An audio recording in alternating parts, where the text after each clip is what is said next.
Salve, salve, sejam bem-vindos ao Resumão Antagonista. Há mais de 3 anos, em 5 de novembro de 2015, a enxurrada de lama decorrente do rompimento da barragem de Fundão, da mineradora Samarco, em Mariana, Minas Gerais, deixou 19 mortos. 20 dias depois, uma reportagem do jornal Minas, da Rede Minas, mostrou que a barragem da mineradora Vale, em Brumadinho, já preocupava a população local. As barragens ficam a menos de 5 quilômetros do povoado de Córrego dos Feijões, onde vivem cerca de 700 moradores.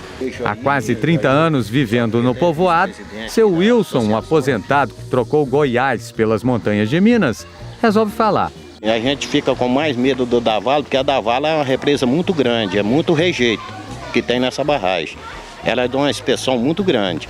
E ela, para atingir aqui, ela vai atingir um pouco do Córrego do Feijão também, e pode atingir também Parque da Cachoeira, descer aí Alberto Flores, cair no rio Paraupeba, que corta a cidade de Brumadinho toda por dentro, né? Para poder disparar um alerta à população das redondezas de suas barragens em caso de risco iminente com eventuais rompimentos, a Vale instalou e testou sirenes, como esta em Itabirito.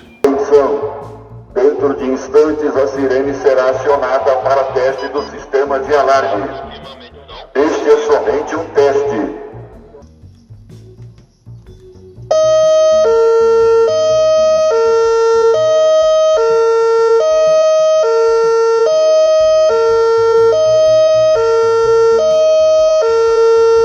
A Samarco, da qual a Vale é sócia, não pagou, no entanto, um mísero tostão das multas que lhe foram impostas pelo rompimento da barragem em Mariana, segundo o IBAMA. O total é de 350 milhões e 700 mil reais.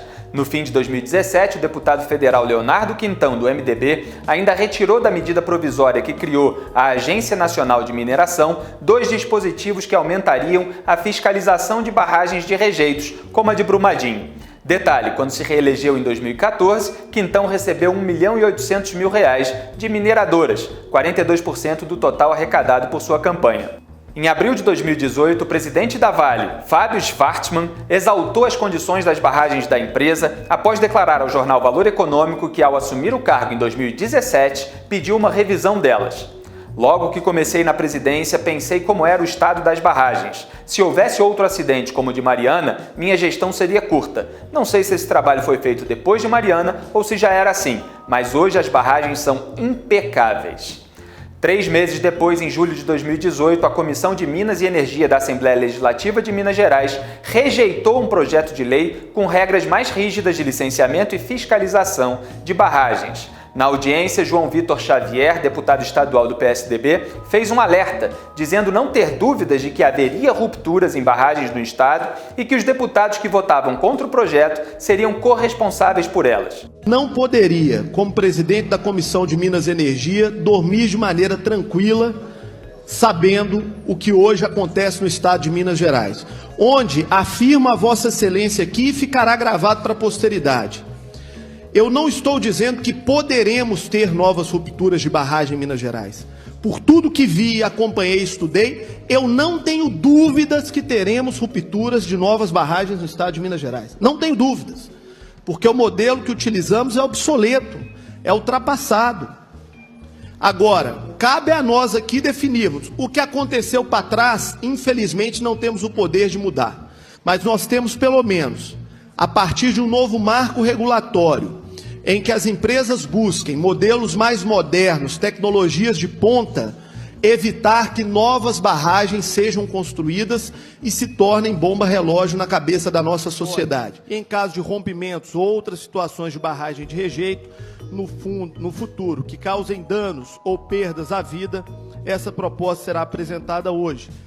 Não sendo aprovada, terão como responsáveis também deputados e deputadas que assim decidem. Xavier perdeu por 3 votos a 1. Os 3 votos contrários foram de Tiago Cota e Tadeu Martins Leite, ambos do MDB, e Gil Pereira, do PP. Fernando Coura, presidente do Sindicato das Indústrias Extrativas de Minas Gerais, foi o principal lobista que atuou pela derrubada do projeto na Assembleia, segundo Lauro Jardim.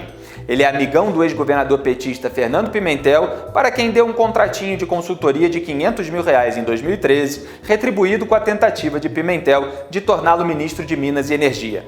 O projeto derrubado vetava, por exemplo, a montagem de barragens a menos de 10 quilômetros de zonas povoadas e que uma barragem tivesse sua altura aumentada.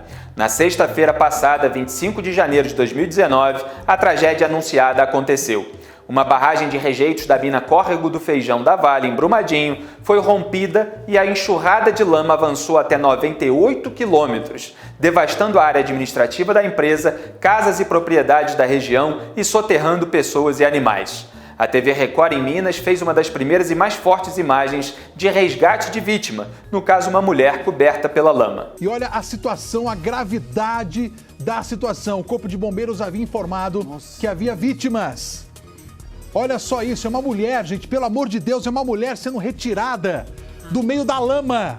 O helicóptero do Corpo de Bombeiros, nesse momento, faz um voo muito arriscado para conseguir auxiliar o resgate dessa mulher. Tem um rapaz ali também, as pessoas estão se arrastando.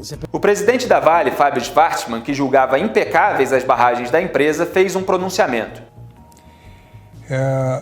Senhores, eu não tenho palavras para descrever o meu sofrimento, a minha enorme tristeza, o meu desaponto com o que acaba de acontecer. É algo além e acima de qualquer coisa que eu pudesse imaginar.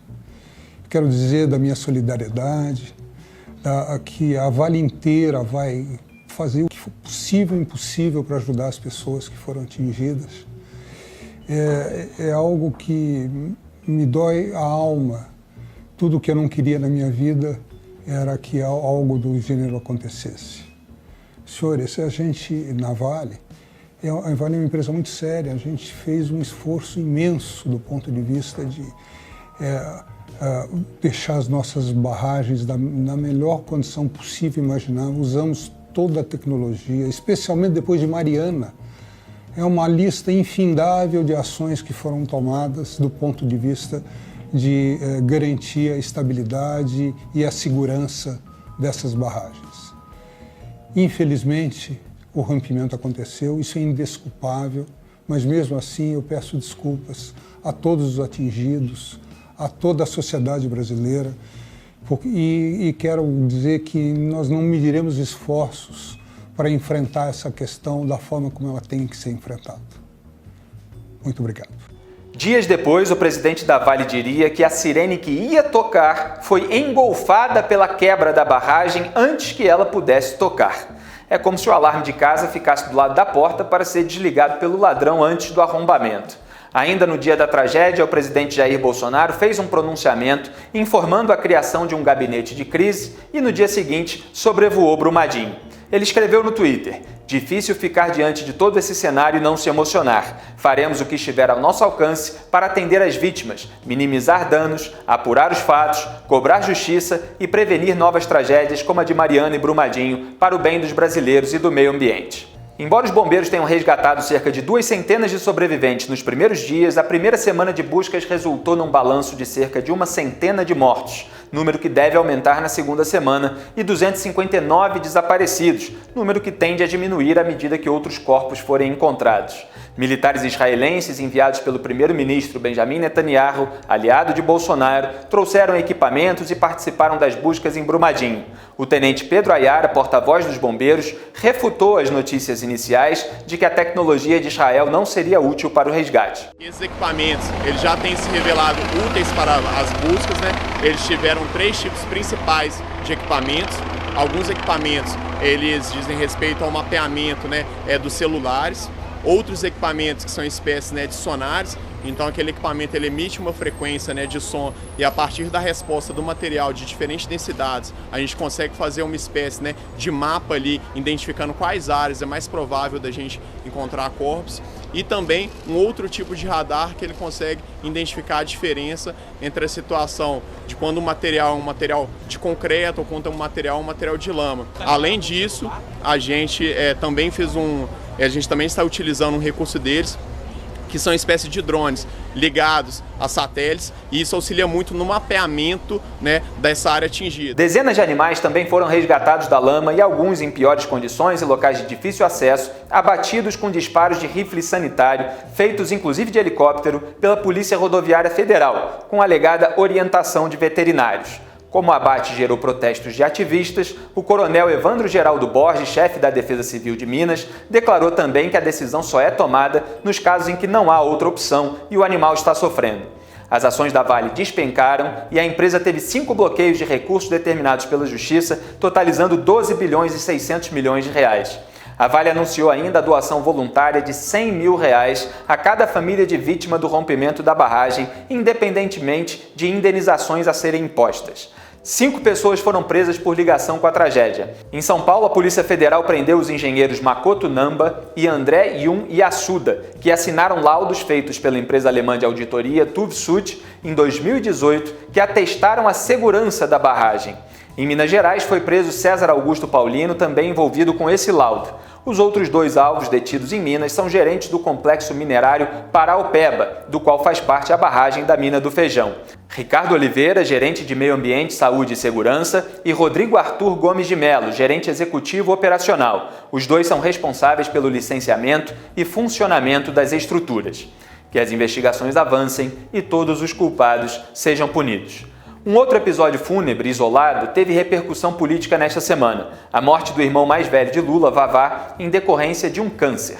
A defesa do presidiário de Curitiba pediu ao STF que ele fosse autorizado a comparecer ao enterro.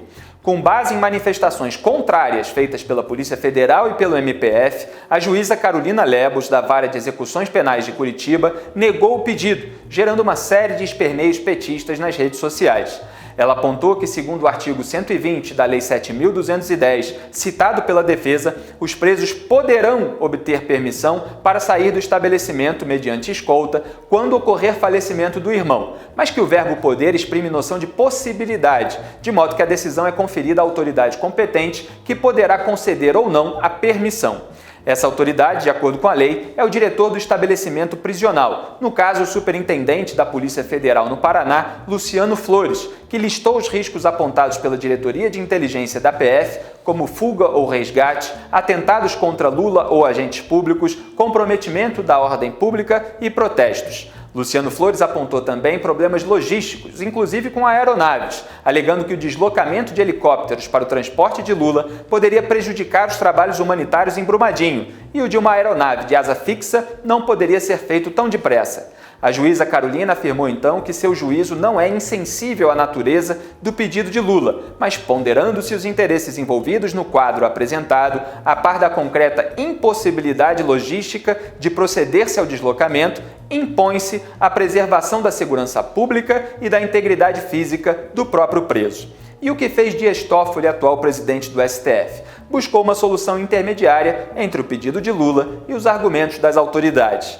Por um lado, ignorou o entendimento da juíza Carolina sobre a permissão ser uma possibilidade, citou apenas genericamente a dignidade da pessoa humana e, mesmo considerando o relatório policial, na prática mandou a PF se virar, afirmando que nada do que foi apontado deve obstar o cumprimento de um direito assegurado ao preso. Por outro lado, mesmo permitindo a transferência do corpo de Vavá para uma unidade militar, autorizou Lula a se encontrar exclusivamente com os seus familiares e vedou o uso de celulares e outros meios de comunicação, bem como a presença de imprensa e a realização de declarações públicas, ou seja, nada de comício do chefão. Como se isso não bastasse para tirar o sentido da viagem de Lula, Vavá foi sepultado antes que desse tempo de Lula chegar ao cemitério em São Bernardo do Campo, de modo que o presidiário acabou tendo argumento para desistir de viajar. Resultado, o PT emitiu nota lamentando a decisão tardia do STF, sem citar Toffoli, claro, e criticando o que chamou de crueldade e vingança contra Lula, especialmente por parte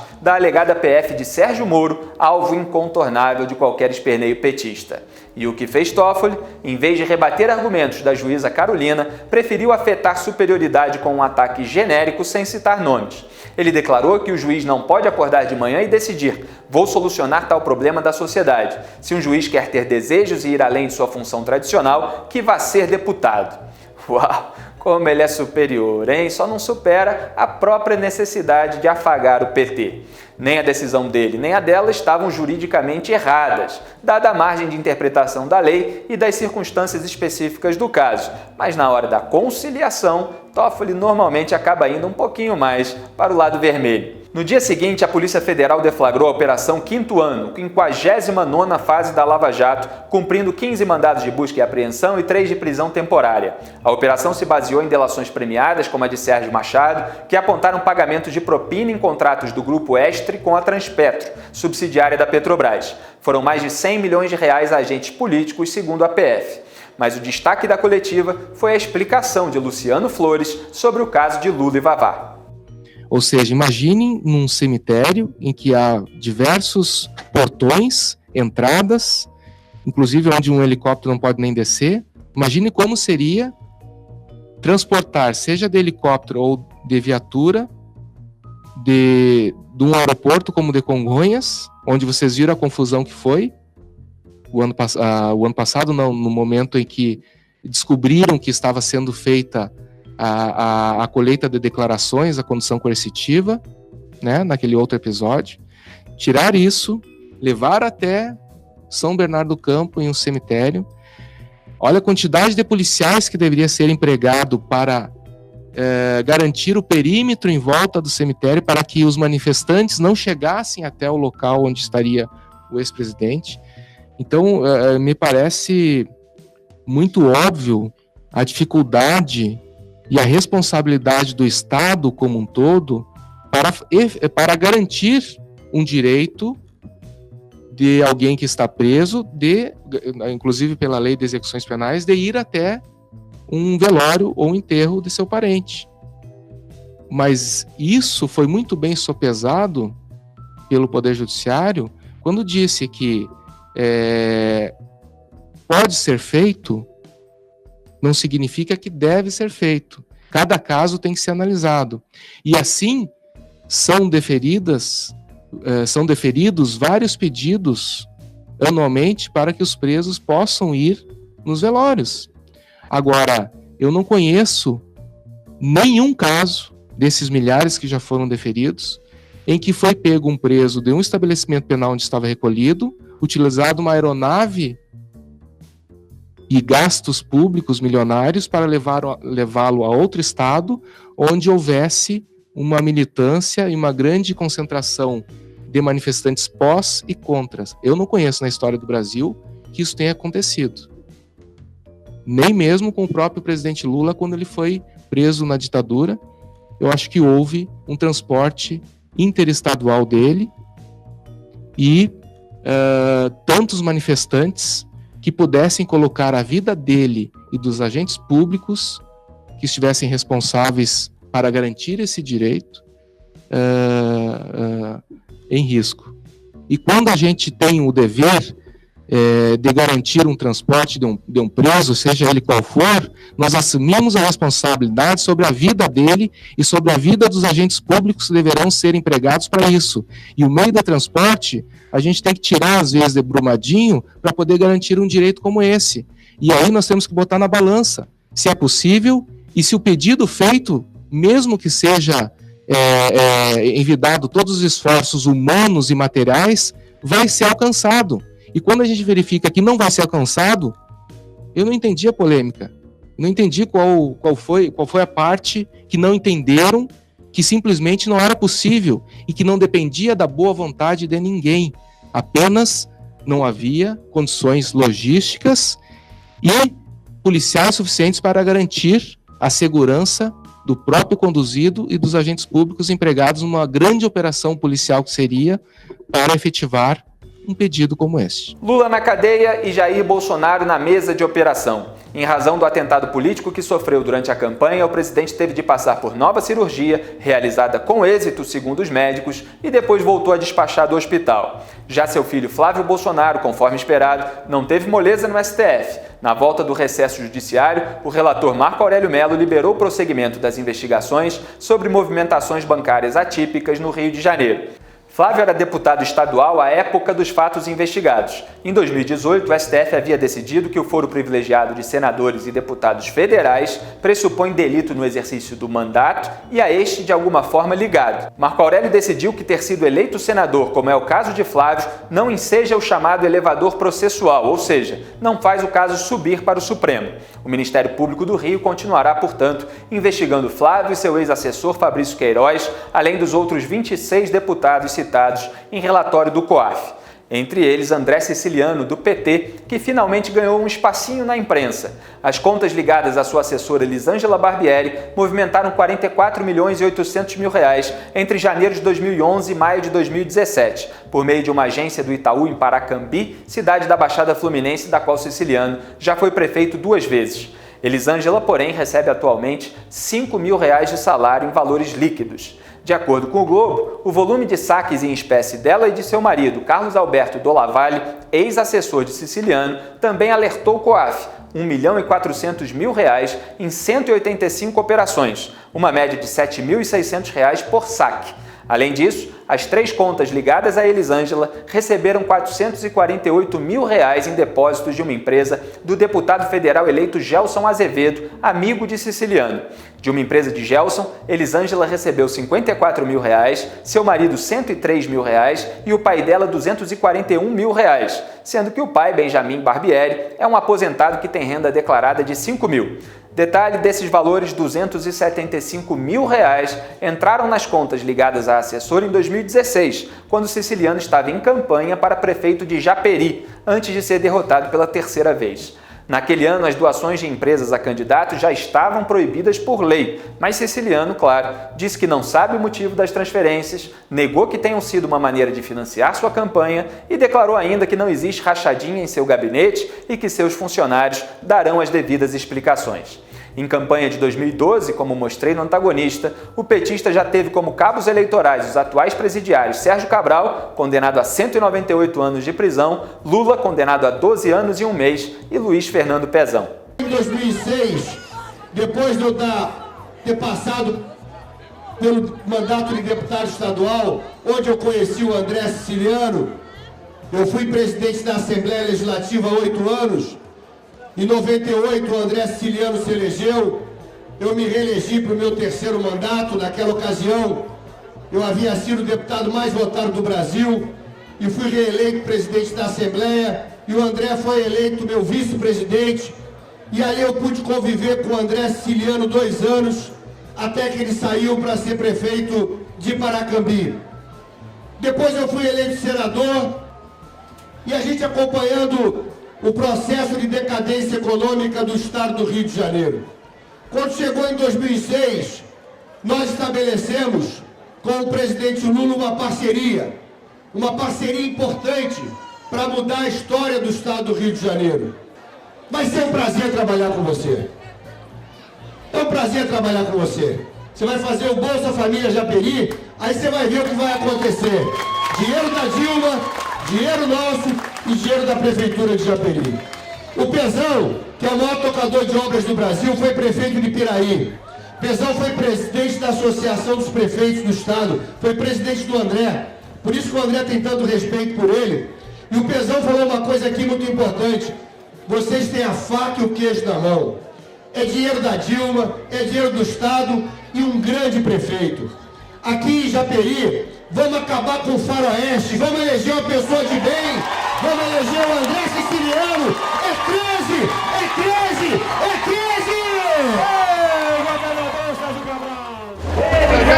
Japeri é um sonho para a cidade. Eu conheço o Assina Embaixo, é um grande gestor, um grande administrador e vai fazer uma revolução nessa cidade, com o nosso apoio da Dilma. E nessas eleições temos uma decisão importante a tomar. Escolher a pessoa que vai cuidar da nossa cidade nos próximos 4 anos. E a boa relação entre os municípios e o governo federal é muito importante.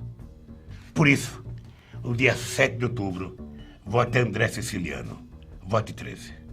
Que time, hein? Quem teve moleza, mas do STJ, foi Beto Richa. O ministro João Otávio de Noronha mandou soltar o ex-governador tucano do Paraná, suspeito de envolvimento em crimes na concessão de rodovias do estado. Dessa vez, Richa nem precisou esperar por Gilmar Mendes.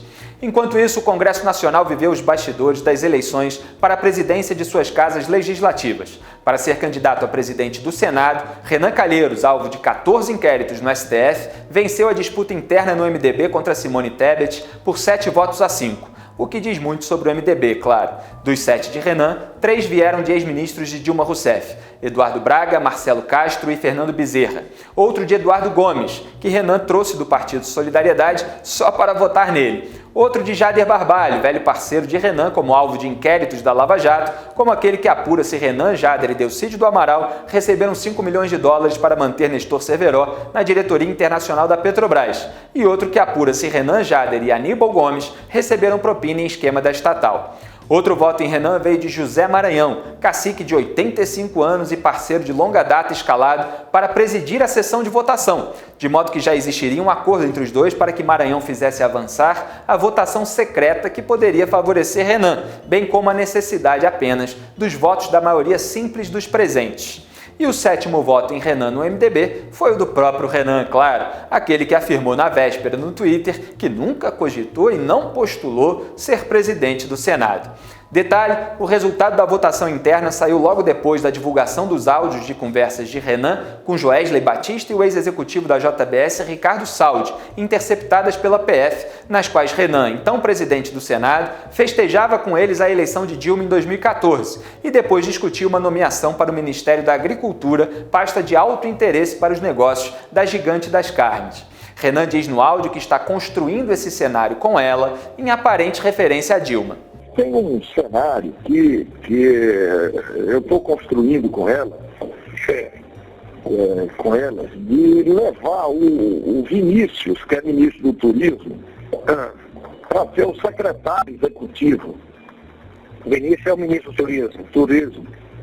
Então, eu acho que era importante a gente conversar um pouco sobre uma estratégia, tá? Mas é claro que negócios de Renan com a JBS não surpreenderam, muito menos demoveram 7 MDBistas a votarem nele. Assim como o codinome Botafogo de Rodrigo Maia, em planilha de propina da Odebrecht, não demoveria deputados federais, já que ele chegou à sexta-feira como favorito. A oposição a Renan buscou impedir as manobras dele e tentou se articular reduzindo o número de candidaturas. A de Davi Alcolumbre, do DEM, ganhou força, mas também restaram outras, como as de Álvaro Dias, do Podemos, Ângelo Coronel, do PSD, Regufe, sem partido, Major Olímpio, do PSL e, acredite, Fernando Collor, do PROS. E os vencedores foram... Rodrigo Maia, 334 votos, portanto, eleito presidente da Câmara para a legislatura número 56. Sobre a votação, para demonstrar que esse processo não é democrático, eu queria lhe dizer que o Davi não é Davi, o Davi é o Golias.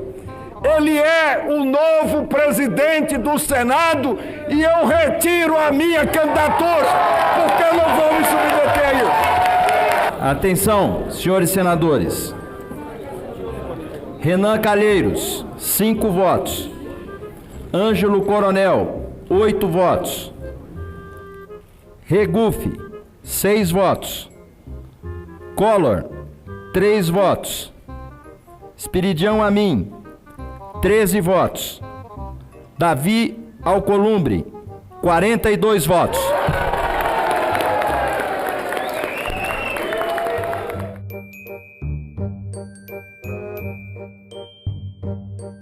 Eu sou Felipe Moura Brasil e esse é o Resumão Antagonista com o melhor da semana para vocês, leitores. Um grande abraço e até a próxima.